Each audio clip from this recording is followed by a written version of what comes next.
Hey, what's up, y'all? Mr. Bartlett here. I want to make a video going over part two of your final exam, which is going to be the argument essay. We talked a lot about this throughout the year. We looked at some of those pro-con debates about, we talked about abortion, we talked about the death penalty, we talked about other issues about illegal immigration or legalization of marijuana. We talked a lot about a lot of those things, and I think we had some really great discussions. But this is where it's really going to come to fruition, and it's really going to come together. So I wanted to just make this video. Ms. Hall's making one for part three, so that you can look back and use this as an instructional video.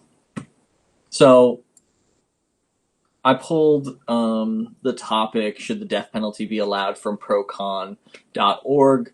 We looked at this throughout the year, and a lot of you guys wrote short pieces using these debates. And you may even remember this one specifically. I just wanted to go through on the planning page, the argument planning page. We use this for the O.J. Simpson paragraph, the argument paragraph that you would have written a couple weeks ago. And I'm just adopting it to use this as an example to just show you step by step what you should do. You can use this, and I recommend that you practice with this page because it really helps you structure your argument and create a cohesive essay. So I totally recommend using it. It's there in the O.J. Simpson paragraph, the O.J. Simpson argument paragraph. All right, so let's get into it. So, should the death penalty be allowed? The first thing you need to do is address the question. The debate that we're having is, I can't tell you about it yet, but it's going to be pretty interesting, and they're going to directly ask you a question. You need to answer that question. That's your claim. You're going to say, yes, this should be the thing, or no, I disagree with this. So our question from Procon is, should the death penalty be allowed? So I said, the death penalty should not be allowed. Boom, there's a claim. That's going to get you points right there. And so my reasoning I gave is because it doesn't stop terrible crimes from happening, and it discriminates against people of color. Where did I get that information, you should ask? Well, here we go. So use the articles to become an expert. Like, I'm not smarter than Kamala Harris. She just ran for president. I'm going to use her because she's an expert on the law.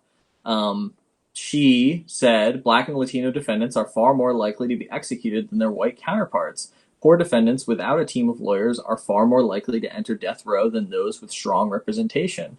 So she's saying that people of color are more likely to get the death penalty than white people, and poor people are more likely to get the death penalty also because they can't afford good lawyers.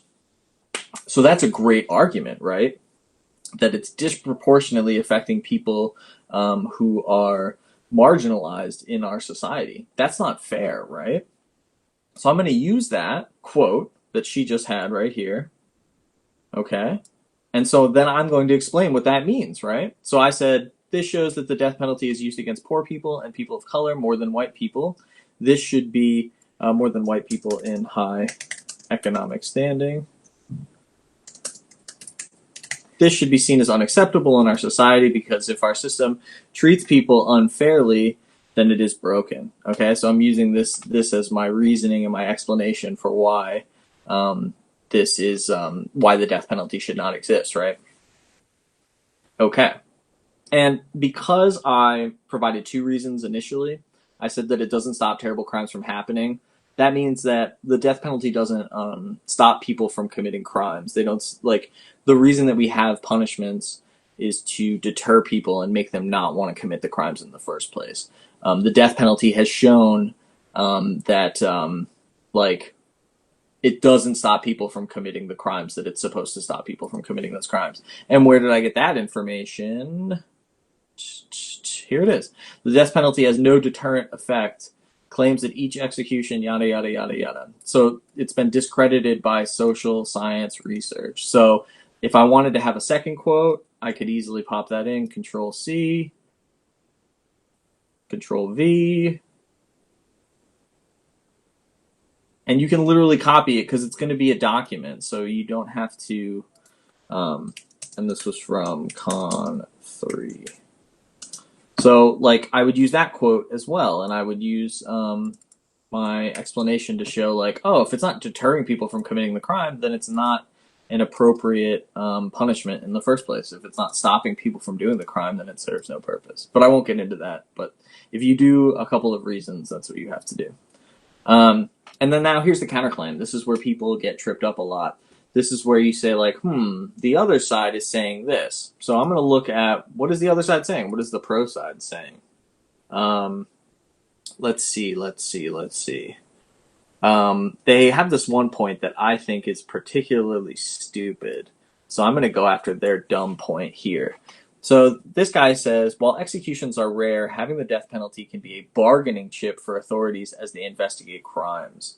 So that means that if I'm accused of murder and they say, Mr. Bartlett, we're charging you with murder, you can accept a plea deal and avoid a trial and get life in prison, or we can go to trial and we're going to try to seek the death penalty.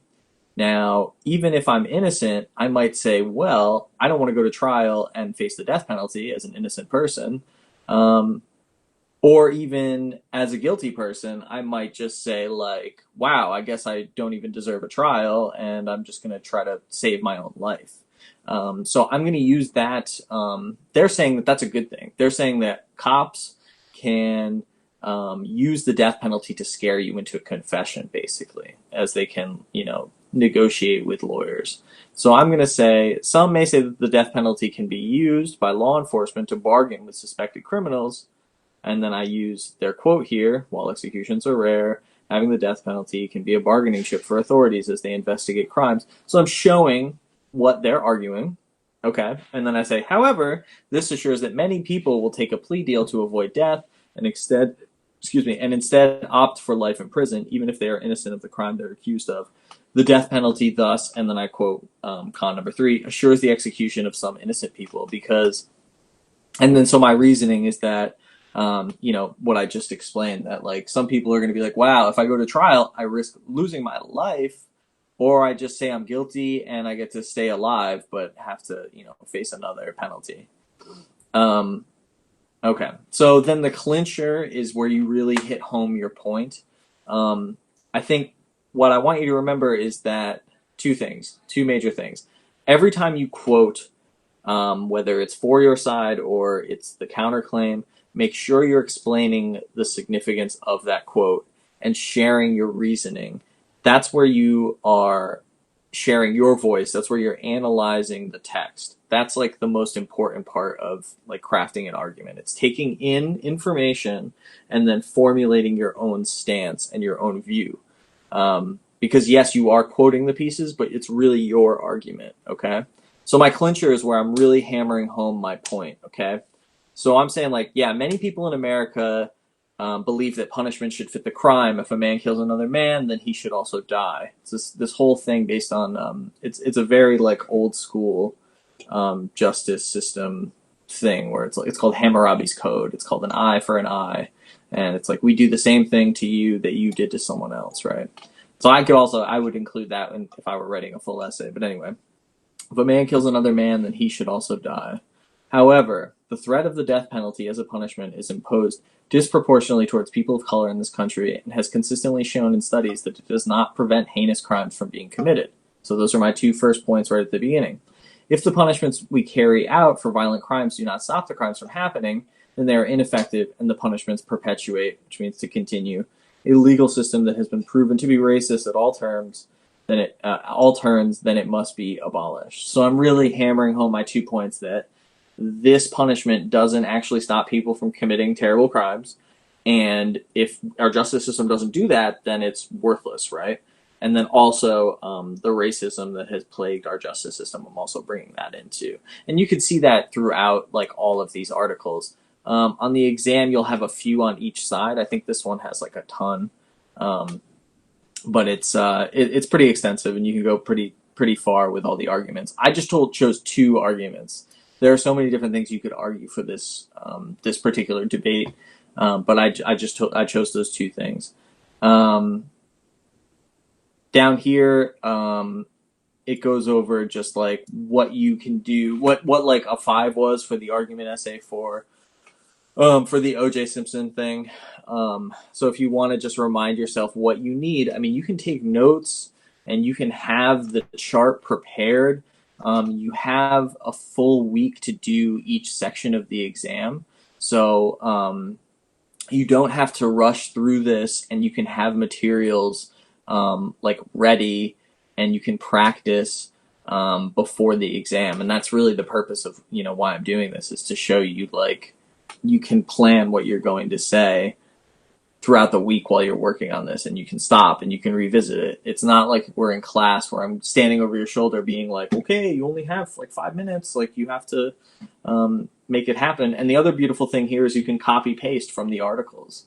Control C and Control V for copy and paste. So I hope this helped.